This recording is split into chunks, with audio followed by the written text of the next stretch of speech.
திருச்சிற்றம்பலம். புழியர்கோன் வெப்பொழித்த புகழியர்கோன் கடல் போற்றி. ஆழிமிசை கல் மிதப்பில் அணைந்த பிரான் அடி போற்றி. வாழி திரு நாவலூர் வன்றொண்டர் பதம் போற்றி. ஊழிமலி திருவாத ஊரர் திருத்தாள் போற்றி. திருச்சிற்றம்பலம். So we are continuing our discussion of 7.39 tiruttoṇḍattogai padhigam, and we have covered the first 5 verses so far. So today we are going to start from verse number 6. So Rama, you can repeat with me as you read the verse. Okay. Rama is not there. I will. Okay, then Murthy, you can do it. Okay. You have the file open, right? Yeah. Okay. Vambu ara vari. No. We are going to start with the. We'll do the 6th verse. I will repeat. I will say, and then you can repeat after me. Okay. Okay. Fine. Varkonda.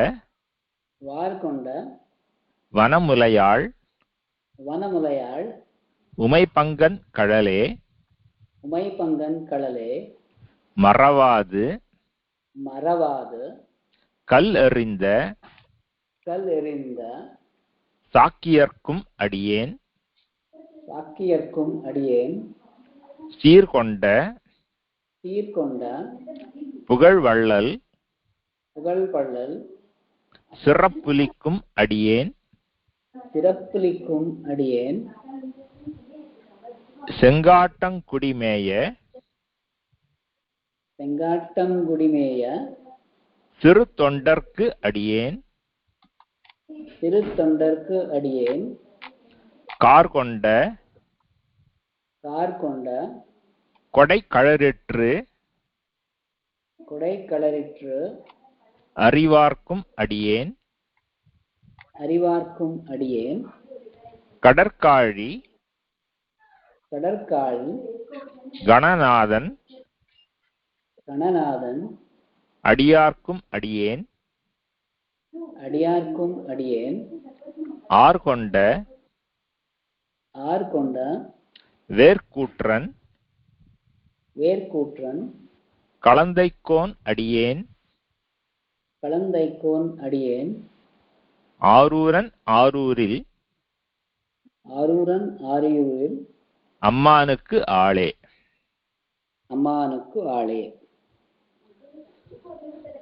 So in this 6th verse, he is referring to several devotees: Sākkiya nayanAr, siRappuli nayanAr, siRuththoNda nayanAr, Kalaritru Arivar nayanAr, Gananatha nayanAr, and Verkutran Kalandaikon nayanAr. So he is referring to several devotees. So we will first look at the first devotee in this list. வார்கொண்ட வனமுலையாள் உமைப்பங்கன் கழலே மறவாது கல் எறிந்த சாக்கியர்க்கும் அடியேன். So Sākkiya nayanAr is the devotee who is mentioned in this line, and he says Sākkiya nayanAr worshipped Shiva by throwing a stone. That's what is highlight of that line. So the first line says Shiva's holy feet. That's the meaning of the first line. So he says, the way the lines go is that first he describes Uma Devi, and then he says Uma Devi who has Shiva who has a part of his body as Uma, and his holy feet that Sākkiya nayanAr worshipped without forgetting by throwing a stone. Varkonda Vanamulayal Umai. So Umai is Uma Devi, and she has got beautiful breasts that are covered by a bra, right? The brassiere that the women wear, that is called var. The Varkonda Vanamulayal. Vanamulai means beautiful breast. So Vanamulayal is one who has beautiful breast, and there is Uma. And so he says Uma who has a beautiful breast covered by a brassiere, and the Shiva who has her as a part of his body, that Shiva's holy feet, Kadal. Umai Pangan is Shiva who has Uma as a portion. and the kadal is feet. So the first whole line says, the holy feet of Ardhanarishwara, Maravadu kal erinda sakkiyar. Maravadu means without forgetting. I think in Telugu also you have the similar phrase. I think you may say Marchipoyi or Marchipoyi or something, to forget. Right? So Maravadu means without forgetting.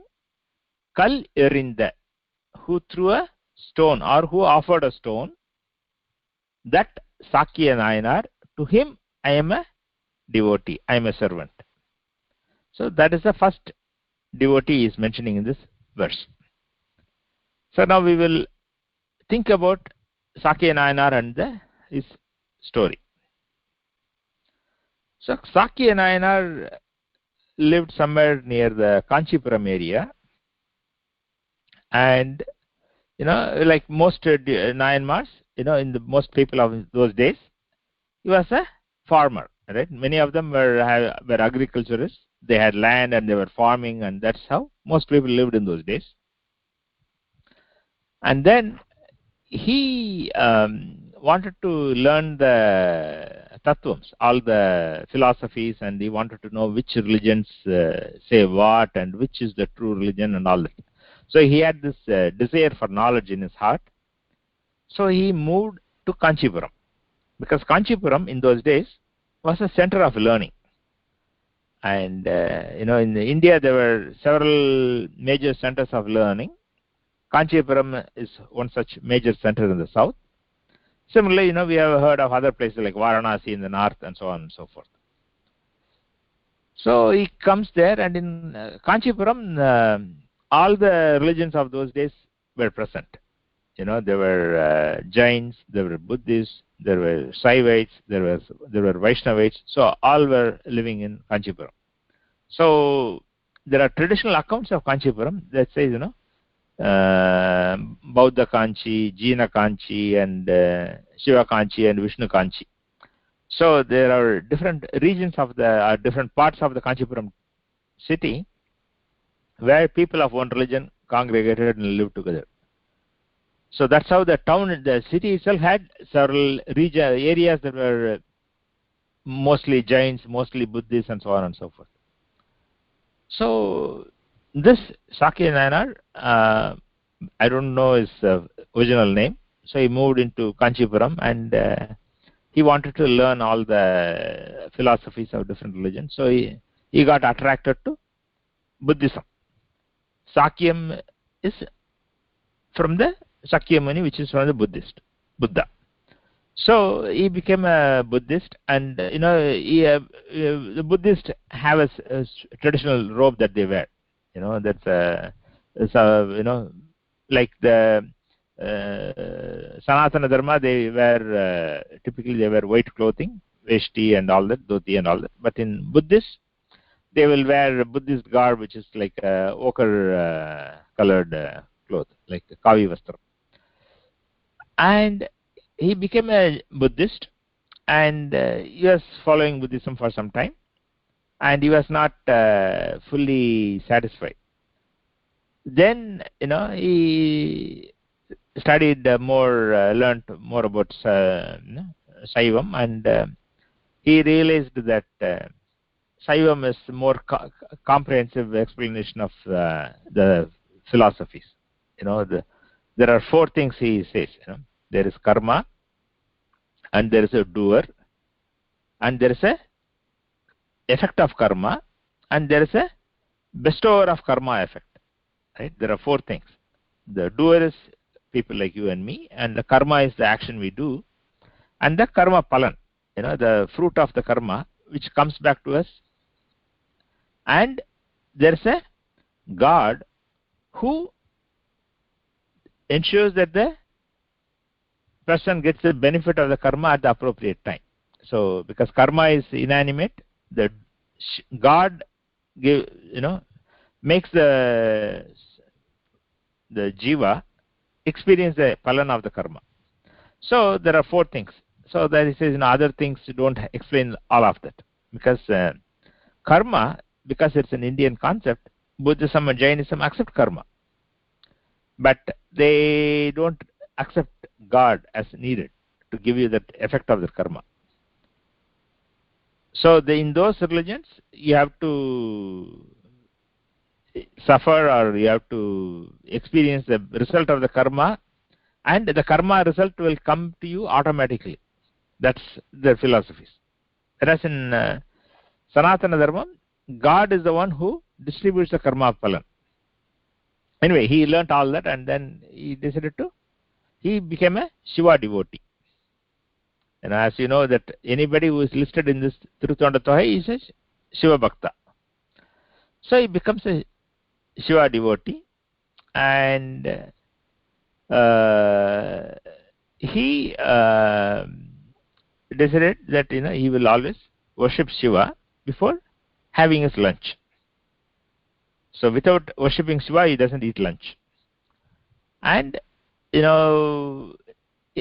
maybe in the street or maybe in his neighborhood, there was a Shiva lingam in the open, probably under a tree, that he will worship and then come home and eat lunch. And one day when he was going to worship, he was in deep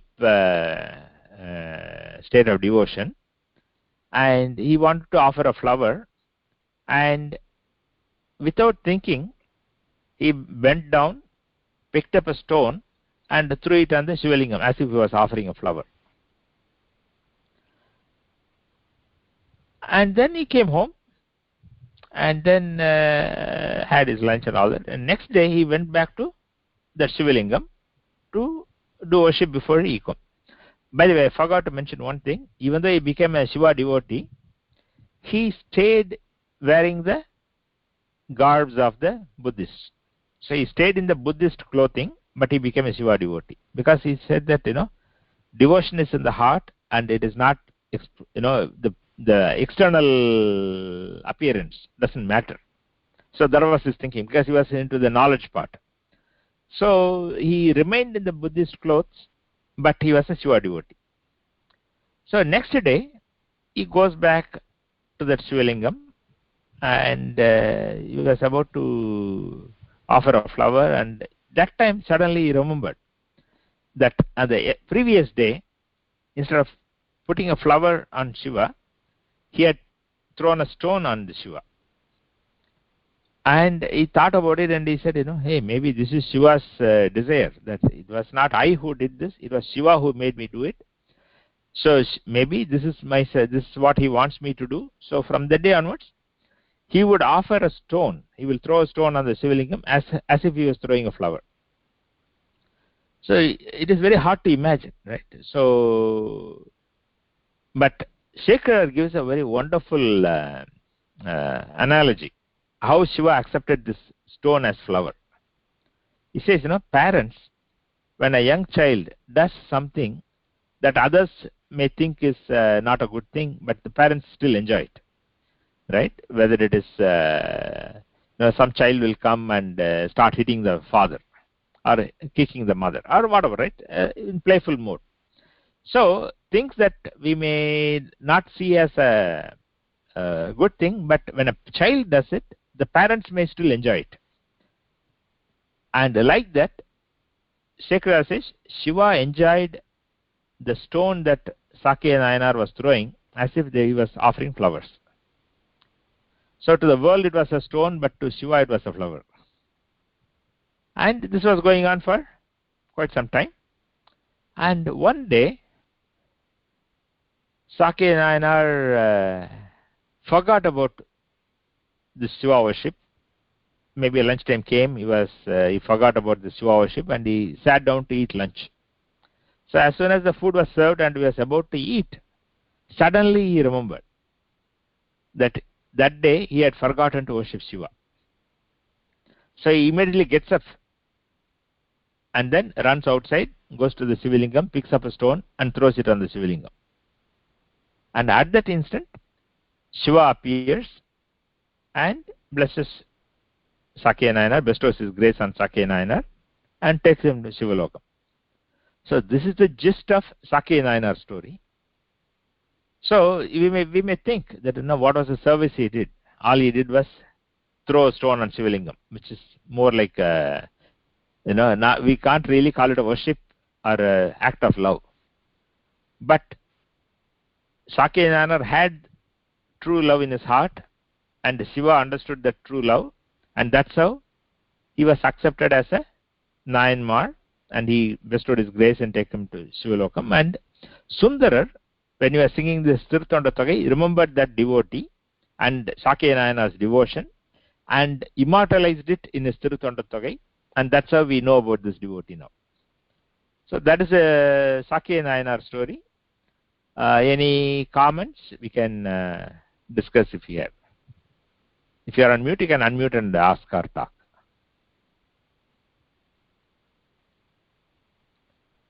If not, we will go to the next one in the verse. சீர்கொண்ட புகழ் வள்ளல் சிறப்புலிக்கும் அடியேன். Here, siRappuli is the name of the devotee, and what Sundarar says is சீர்கொண்ட புகழ் வள்ளல். Vallal means somebody who is very extremely generous. So, somebody who is extremely generous is known as Vallal. Like in Mahabharatam, we hear about Karna, where he will readily offer anything to anybody who asks.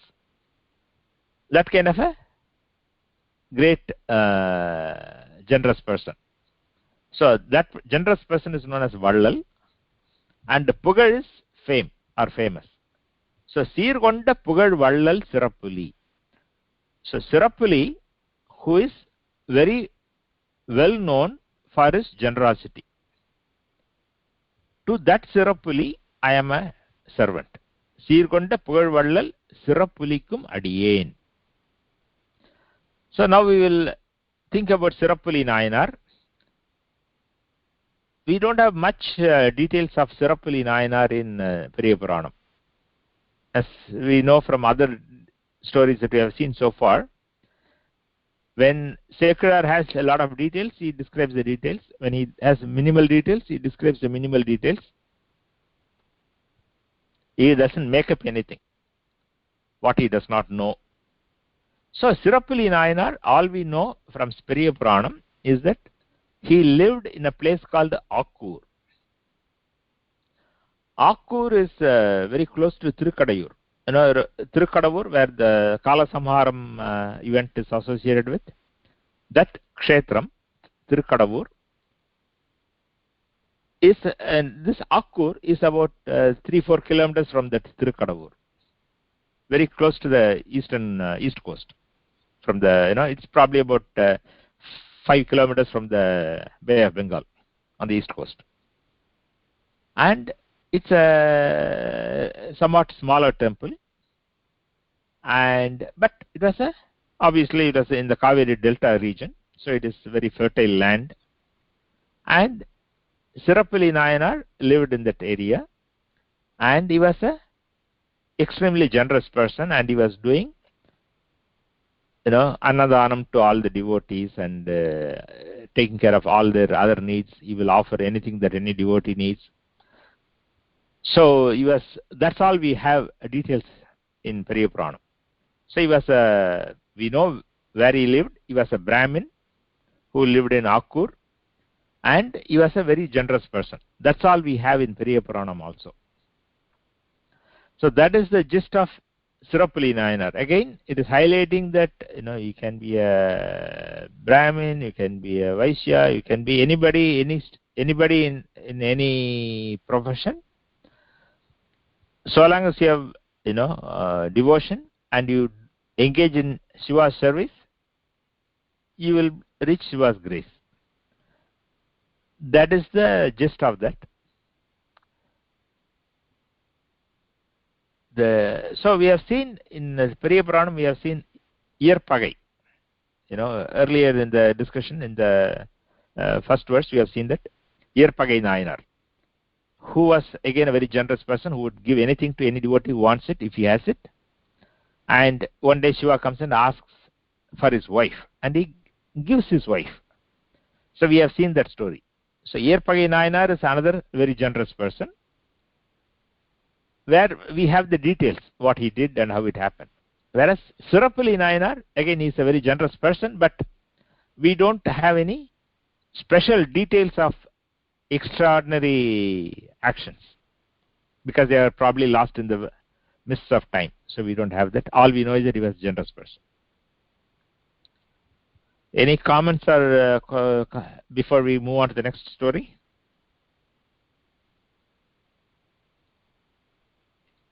Okay.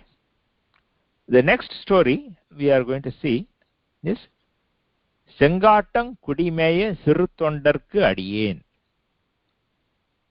So in this, Sundarar mentions two things. He mentions the name of the devotee, siRuththoNdar, and he mentions the place where he lived, Sengattam. Only this is what we have in the tiruttoṇḍattogai. But this story is one of the extremely moving and extremely difficult to understand story. So siRuththoNdar, his original name was Paranjoti, and he was the general of the army for the king. He was an army general, and in those days, the kings will always go on conquest. So the Chola will go north, or some king from the north will come south. The king, that was part of the Raja Dharma. They want to conquest other kingdoms and become an emperor and all that kind of stuff. So obviously there were fights. We have had kings from Vatapi invading south and coming to Pallava kingdom in Kanchipuram and all that. And later on, the Pallava kings going and fighting against the kings in Vatapi and doing all that. So this was back and forth. So Paranjoti was an army general, and the king sent his army to capture the kingdom in Vatapi. So they went on a conquest, and they had a war with the kingdom in Vatapi, and Paranjoti led the army, and Paranjoti's army was victorious. Obviously, when the one king attacks and captures another kingdom, they carry away all the riches, whatever, the treasury, whatever the gold and jewelry and whatever they can carry off, wealth that they can carry off, they will bring back all the treasures back to their original place. So they won, and they brought all the things back to the king, and the king was extremely happy. And he says, oh, you're such a great warrior and great general and all that. That time, somebody mentioned that, O king, there's nothing extraordinary in his victory, because he is a great Shiva devotee, and because of Shiva's grace, he will always be victorious. So the king realized that, oh, is that so? I didn't realize it before. So he says, oh Paranjoti, let me relieve you from this army responsibility, so that you can spend your time in Shiva service. So he gives him a generous,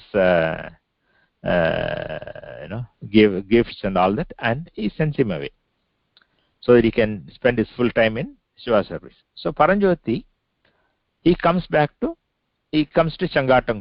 Sengattam is in the Kaveri Delta region.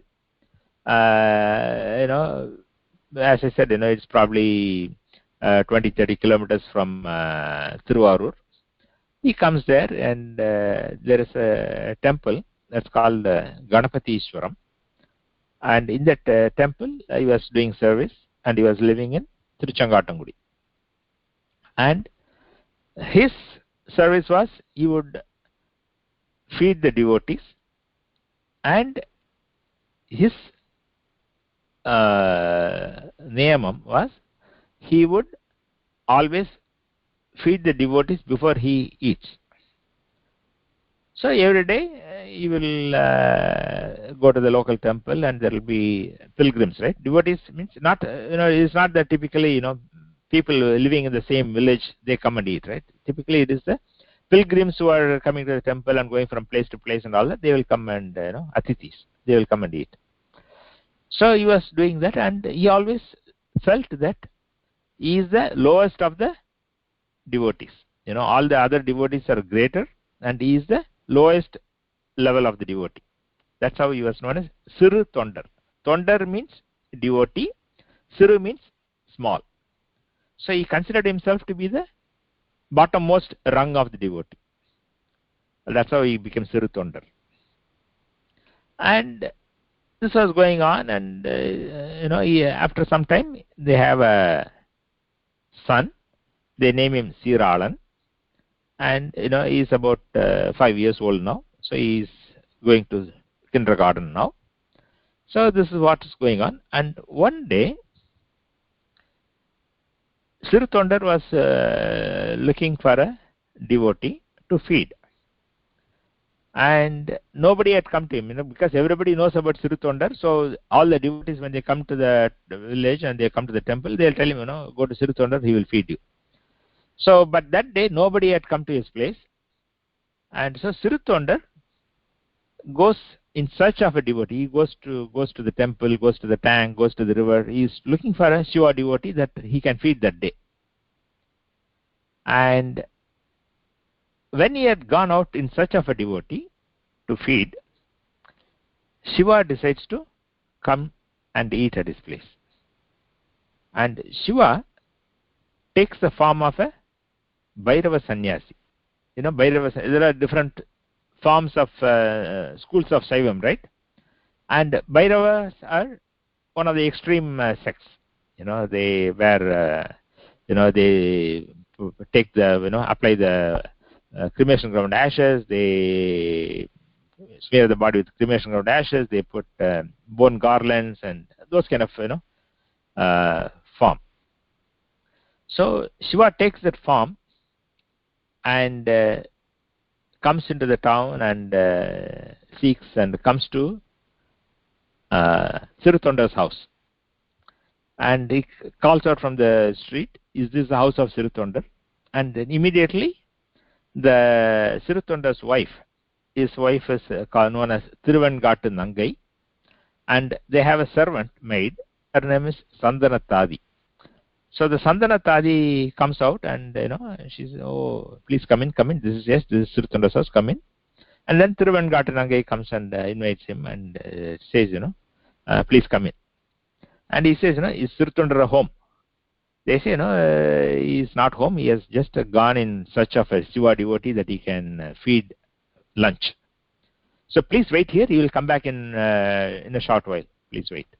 And then the Bhairava sannyasi says, "I don't stay alone in any house where there are no males.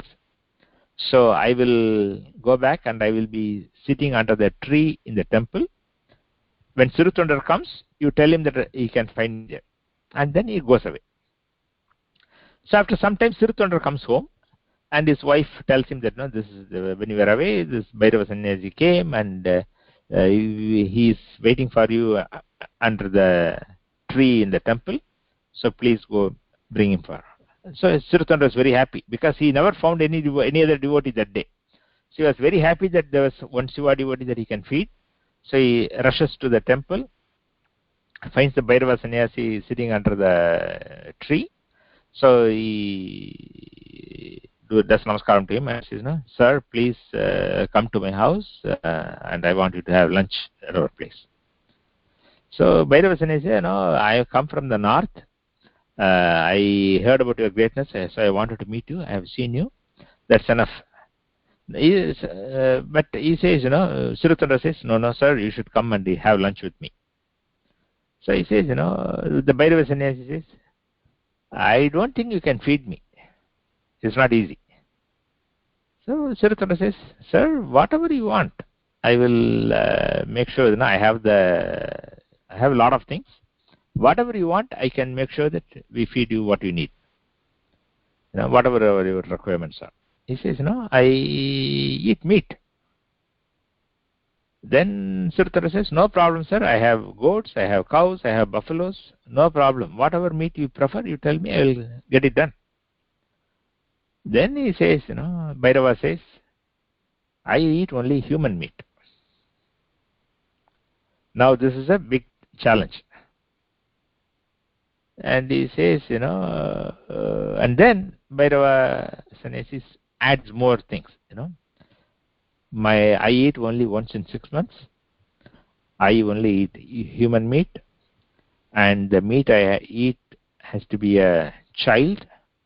It has to be less than 5 years old, and the parents should be willing to feed me, and the mother should hold the child, and the father should cut the child, and they should cook it and serve me.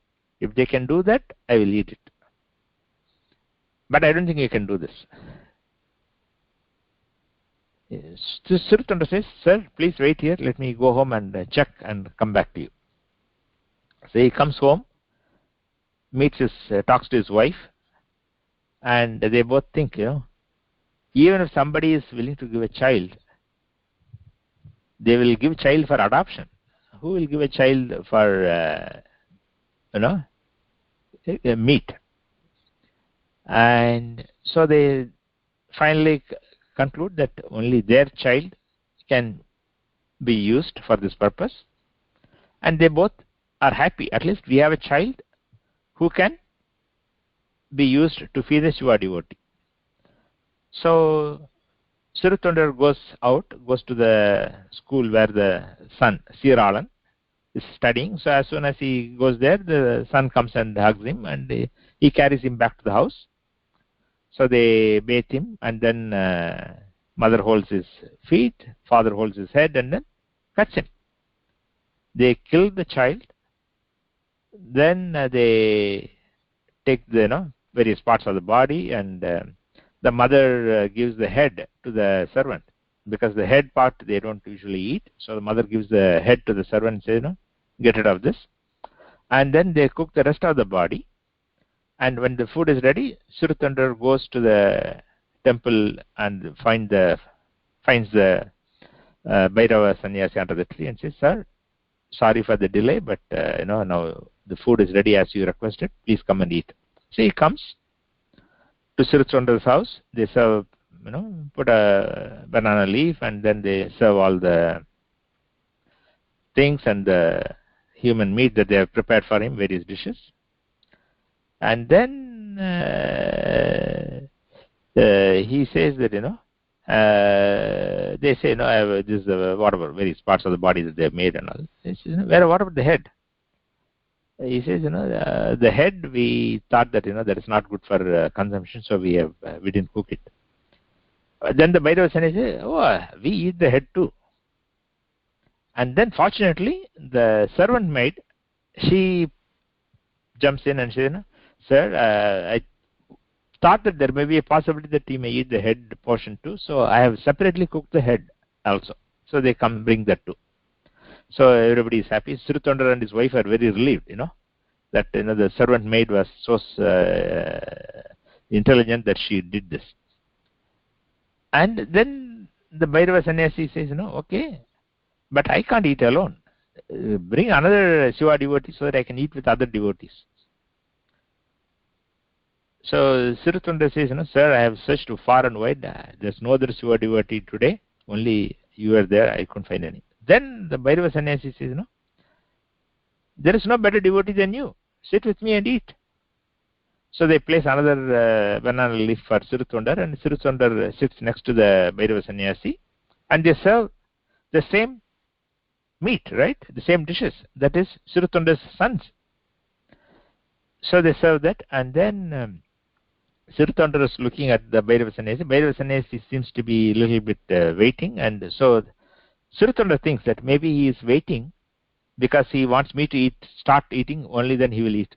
So siRuththoNda was about to eat something that from his plate.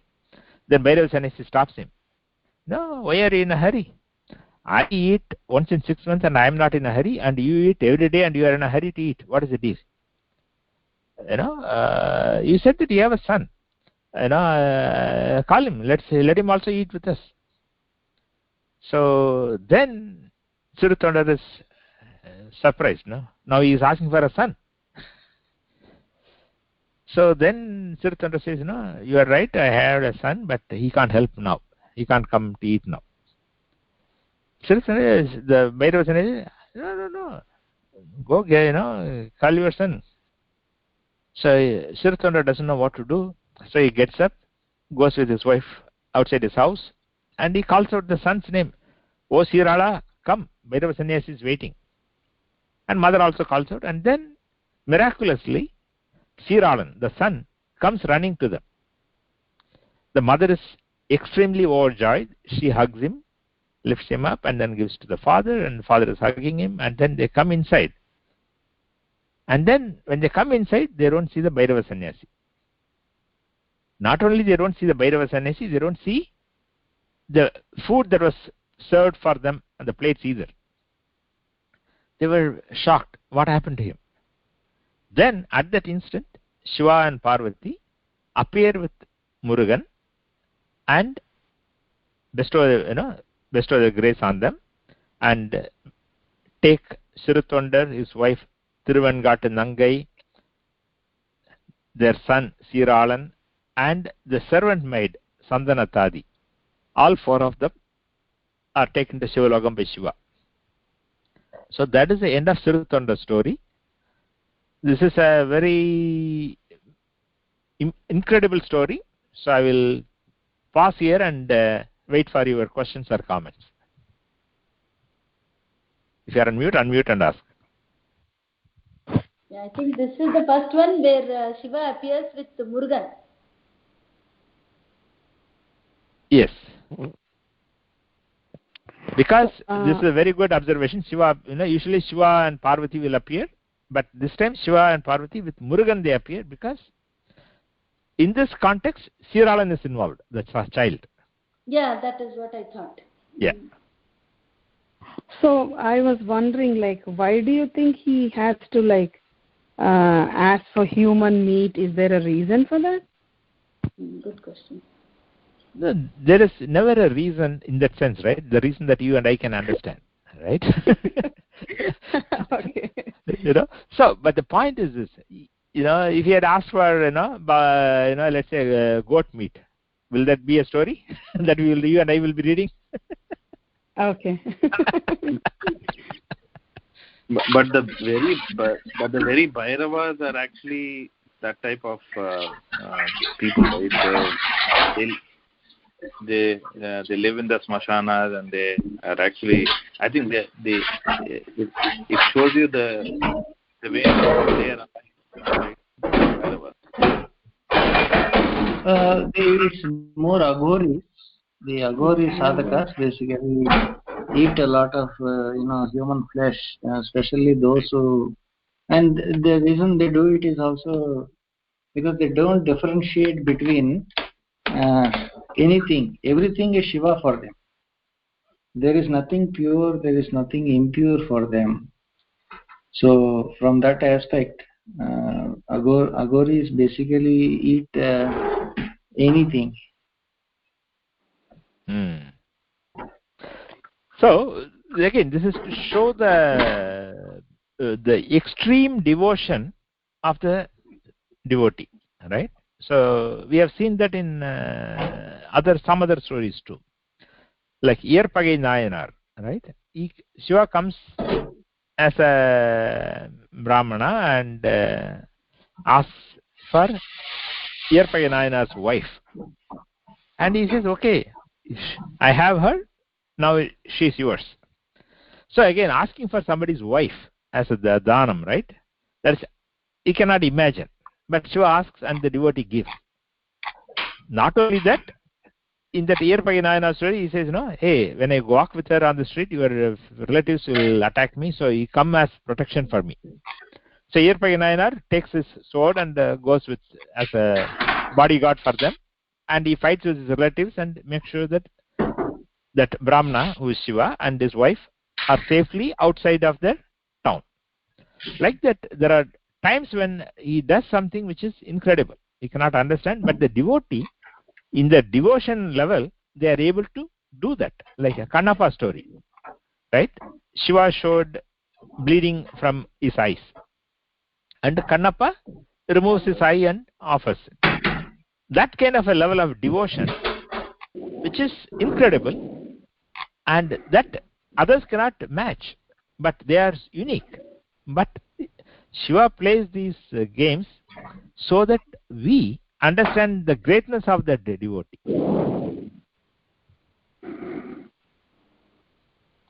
Yeah. Any other thoughts, comments? No, I think we are good. Okay, very good. So there are some devotees who have done extreme things that ordinary people cannot imagine, or it's not easy to understand, and not nobody else can emulate. Like Kannappa, nobody else can repeat what Kannappa did. Right? Similarly, nobody can repeat what siRuththoNda did. They are at that level of extreme devotion. So with that, we will conclude the story part of today. And as I may have mentioned, Sundara's Guru Puja is on Adi Masam Swati Nakshatram, which is tomorrow in USA, and in India it's on Tuesday.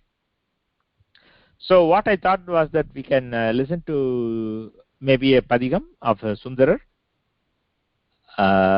Which one do you want to listen to? You can listen to the tiruttoṇḍattogai that we are discussing now, or we can listen to maybe Pita Pirai Sudi or some other padhigam. What do you prefer? I would say... Yes? Yeah, continue.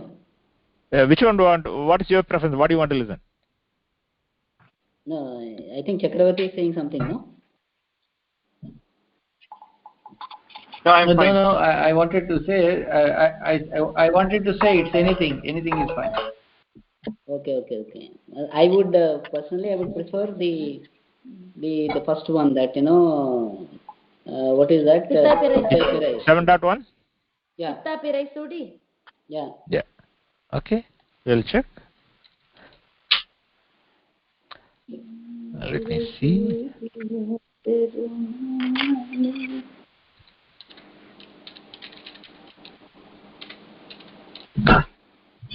Let me see if I have it. If I have it, I will play it. Yeah, I do have it. Okay. So I have. We have another 12 minutes. Okay. Then we'll listen to Dharmapuram Swaminathan. திருச்சிற்றம்பலம், திரு வெண்ணெய்நல்லூர் திரு தடுத்தாட்கொண்டநாதர் திருவடி போற்றி, திரு வேர்க்கண்ணி அம்மை திருவடி போற்றி, திரு சுந்தரமூர்த்தி சுவாமிகளை Sivaperuman தடுத்தாட்கொண்ட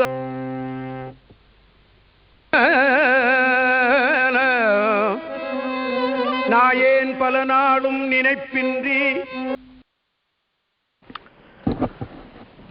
So one thing I missed mentioning during the siRuththoNda story is the fact that siRuththoNda was a contemporary of Thiruñāna Sambandar. So when Thiruñāna Sambandar did his pilgrimages in one of his tours, he comes to Tiruchengattangudi.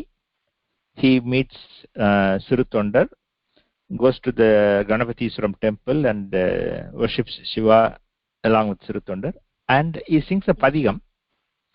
And this padhigam is 3.63. In that 3.63 padhigam, in every song, he refers to siRuththoNda worshipping Shiva in the temple. So there are some padhigams of Sambandar where he mentions other contemporary devotees that he meets, and he sort of praises them as part of his placing them in his songs. So we have said that when he went to Madurai, he sang about Mangayar Karasiyar and Kulachirai nAyanAr. Similarly, when he came to Tiruchengattangudi, he sang in his padhigam, he mentions siRuththoNda's name in every song. So that way we know siRuththoNda was a contemporary of Sambandar, and Sambandar had met him in his visits. So that's important information. So with that, I can conclude today's session. If you have any other comments or questions, we can talk now. Otherwise, we'll wrap up now. Okay. Tiruchitrambalam.